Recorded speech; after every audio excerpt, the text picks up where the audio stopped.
La BICIS, Banque internationale pour le commerce et l'industrie du Sénégal. La BICIS, la banque d'un monde qui change, vous offre le journal de l'économie.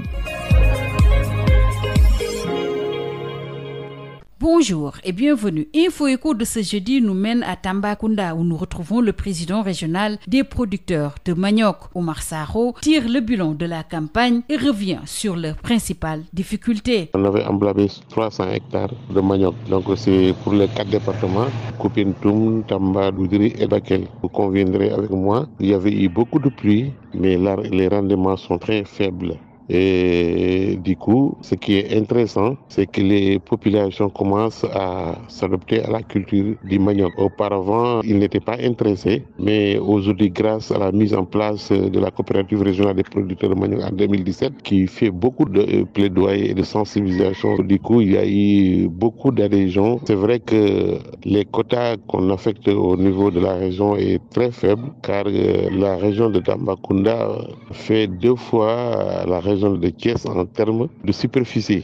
C'est pourquoi l'année dernière, le ministre de l'Agriculture, le professeur Moussa Baldé, nous avait affecté 300 hectares. On a fait avec, mais quand même c'était insuffisant. On a quand même fait un effort pour que les expressions de besoins soient satisfaites à 50%. Et cette année aussi, nous avons rencontré le ministre de l'Agriculture, Ali Ngouille Ndiaye, qui était à Bakel et de lui faire savoir que la filière manioc existe aujourd'hui dans la région de Tambacounda. Il nous a demandé combien pour la région de Tambacounda. Comme c'était une première rencontre, on a dit 400 hectares. Mais on sait que ça ne suffit pas parce qu'aujourd'hui, pour la région, il nous faut 600 à 700 hectares. Quant aux contraintes, la coopérative n'a pas de tracteur parce qu'aujourd'hui, pour beaucoup travailler, il faut des moyens suffisants.